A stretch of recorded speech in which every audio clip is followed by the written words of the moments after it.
Okay guys, meron tayo dito ang seashells. Gwapa na po tayo itong shells guys. Oh. And kabalo ba mo na? Wala ko'y tahong diri guys, pero ako'y gagmay nga tahong. Baby tahong. Ambot, ang ganun siya guys. Kung tahong, ganun siya. Ang ganun. Comment down below kung kabalo mo kung sa name ani. Kay apil na niya siya balit.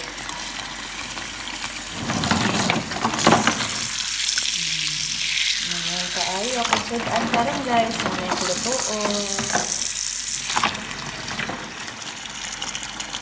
Long shells pala to guys. Mura siya tahong, baby tahong. Mga gamay. Ayun nga lang, magkaiba sila ng kulay. So yung laman niya, ayun nga.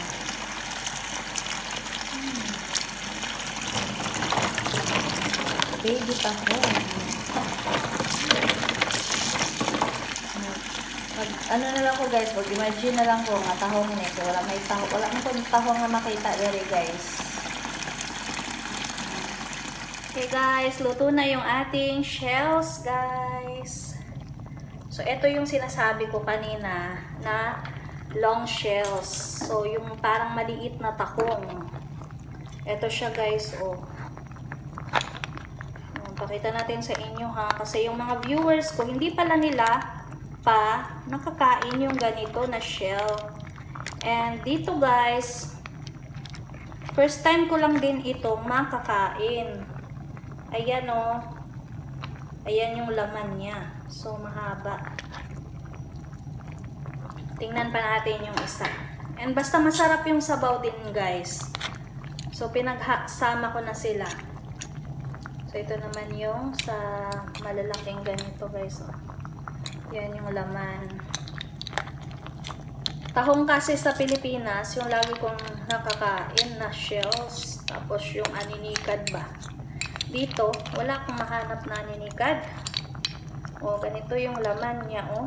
So, pag niluluto pala siya, bumubuka lang din yung ganito, o, yung shell. O, see? So, tikman natin kung parehas lang ba sila ng lasa. First time ko lang din kakain ito guys eh.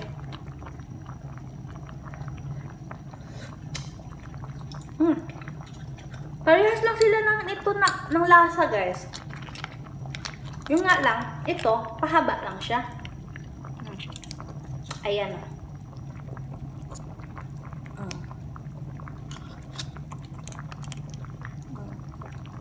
Ayan yung laman.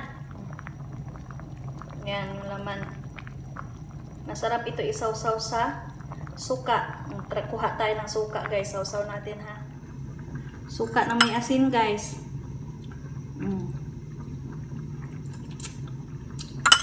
So ito naman oh. Sawsaw natin sa asin guys. Na may suka. Mahilig kasi ako nagsawsaw sa suka na may asin guys. No? Pag shell yung kinakain ko.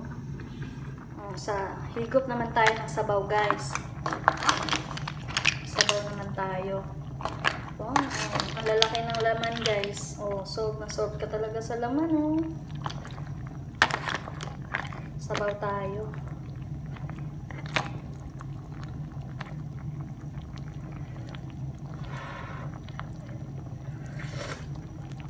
The best.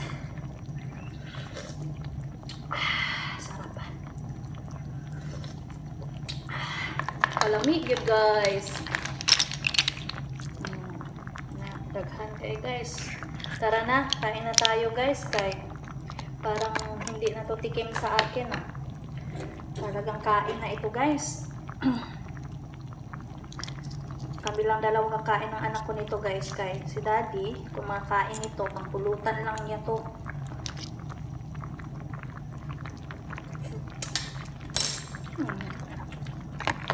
Sabaw. Ang lasa talaga pag nilalagyan mo ng malunggay guys.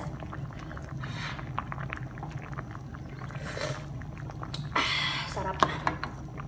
So let's eat na. Ta-transfer ko siya sa lalagyan kay kakain na kami guys. Bye bye. Thanks for watching guys. Sarap sa kanin ito.